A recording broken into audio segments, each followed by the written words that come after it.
السلام عليكم، أنا لولي وأهلا بالعائلة لولي. فالنهاردة هنتكلم عن ماتش مصر والأرجنتين والظلم اللي حصل فيه، بمناسبة إن هو بلدي وكده. مش كل الناس اتكلموا عنه وأنا مش اتكلمت، يلا نتكلم. ودي طبعا فناف هي هتكون الخلفية، ويلا نبدأ. أول حاجة هنبدأ ببره الاستاد. كان جماهير مصر بيتعرضوا لتفتيش ذاتي، بينما الجماهير الأرجنتينيين بيعدوا على طول كده ولا الهوا حرفيا. المهم ندخل وهم نازلين الملعب. نزلوا الملعب بيلعبوا عادي. استنى نسكب البتاع دي بس كده.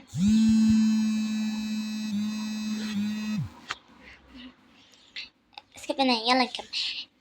أول جون جابته مصر عن طريق ياسر في الدقيقة 15. محمد صلاح ادى ركنية، بعدين ياسر استلمها اداها بالرأسية. بعدين ده حرفيا كان جون عالمي. بعدين بقى الحكم قال ان دي ركلة جزاء للأرجنتين. طبعا ليونيل ميسي هو اللي هيدخلها فينا، يعني هو اللي يشوطها فينا. طبعا مصطفى شوبير المحترف العالمي، بسم الله ما شاء الله، راح صدها بكل سهولة بسلاسة، الحمد لله.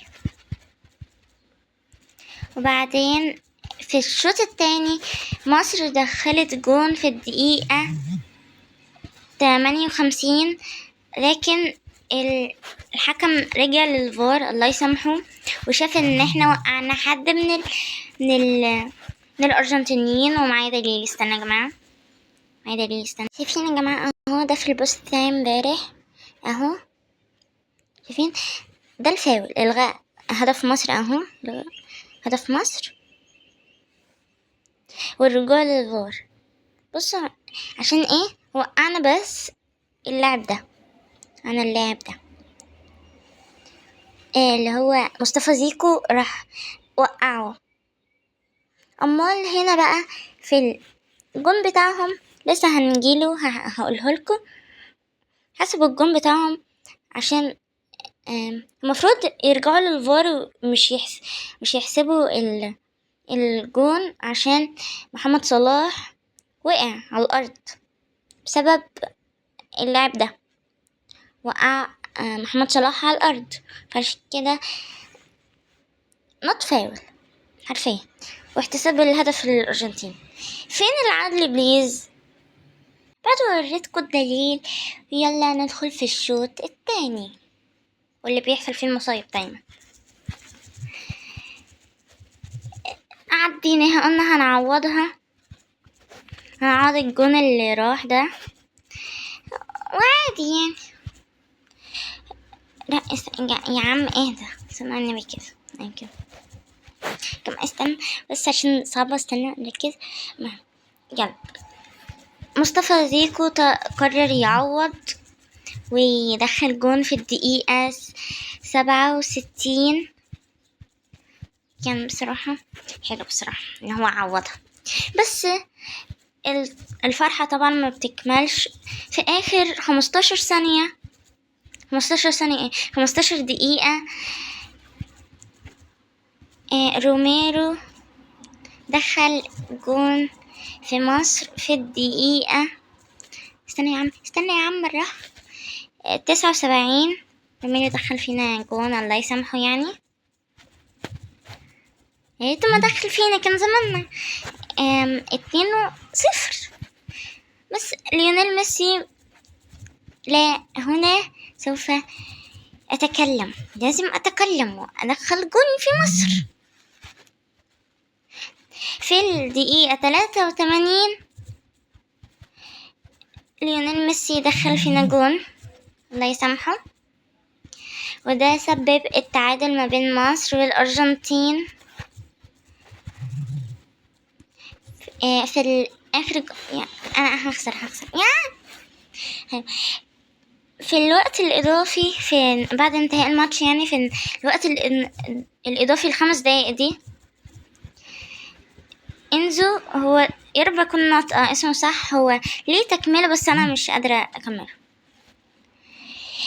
دخل في الدقيقة 3 في الوقت الضايع ده، دخل جون، الله يسامحه، دخل جون. ده اللي قلب الدنيا، بدل ما كانت فوز بقت اتقلبت لخسارة. لازم اتكلم بقى في احداث جوه كده، جوه الماتش ذات نفسه، مش جوه اللعب كده. مش هننسى طبعا في الفيديو لازم نذكر ساعة لما حسام حسن عمل اللي هي علامة الاكس. استنى اوريها لكم اهو. حسام حسن بيعمل علامة الاكس اللي هي في الفيفا، معناه ان احنا بنعترض على مثلا الحكم غلط في حاجة وكده، فالحكم المفروض يوقف المباراة هنا ويروح يتكلم معاه. راح فجأة بيقول خد يا ابني كارت اصفر. كارت اصفر ليه بذمتك؟ يعني مش فاهم. هو بيعمل كده، المفروض تروح تتكلم معاه. وكمان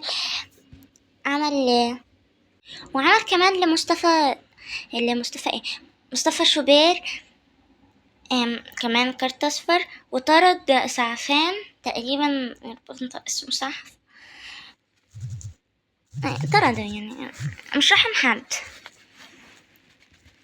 يدخل في يلا كمل. وطبعا ساعة لما حسام حسن راح للجماهير الأرجنتينيين، وكانوا رافعين، لما كانوا رافعين علم إسرائيل كده، لما يتسموش يعني، كانوا رافعينه، فراح شتمهم، قال ألفاظ مش ينفع تتقال دلوقتي، بس المهم شتم.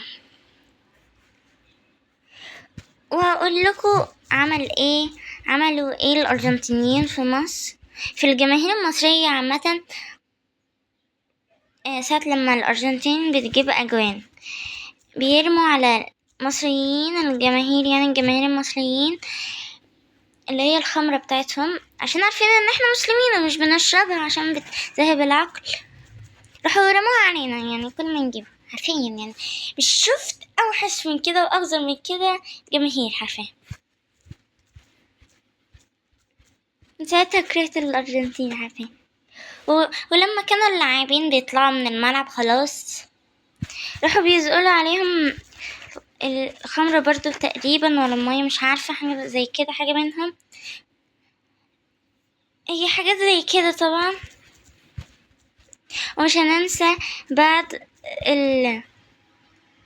الماتش ما خلص، لقاء مصطفى زيكو، وعملوا معاه لقاء صحفي وكده تقريبا، بيقول ساعة لما قال ريفير نو فير، ظلمنا ظلم مش طبيعي، واضح قوي يعني، حرفيا ظلم بصراحة، ظلم ما بعده ظلم.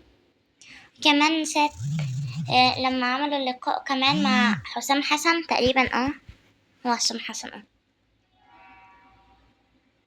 المهم، للناس اللي كده خلصنا الفيديو، بس عايزة اقول لكم رسالة للناس اللي قالت ان مصر خسرت في كأس العالم وكده، باي باي وكده، مع السلامة وكده. واحنا باي باي، لكن احنا خسرنا بكأس العالم، لكن احنا فزنا بمحبة العالم، والناس كلها حبتنا وبدأت تتكلم علينا حرفيا يعني. الناس اللي بتقول ان احنا خسرنا كده، احنا مش خسرنا بصراحة، احنا اتظلمنا، مش خسرنا. محدش بليز يقول ان احنا خسرنا، عشان احنا اتظلمنا بس من الحكم والفيفا. احنا حرفيا ايجيبت ضد الفيفا، مش اكتر من كده. وانا مصرية اصيلة بقى، بقول عن بلدي ان مصر خالص مش خسرت، هي بس اتظلمت. وانا بالنسبة لي ان هما كده كسبوا كأس العالم. كده احنا ضامنين ان ميسي والارجنتين هيكسبوا، عشان هو المدلل حرفيا في الفيفا. كده هم بيفوزوه حرفيا. احنا راحوا استعانوا وبالرشوة والفلوس عشان بس يكسبونا من كتر ما ان احنا لاعبين وبنعرف نلعب. يلا، اتمنى لو عجبكم الفيديو ما تنسوش تحطوا لايك واشتراك عشان استمر. يلا.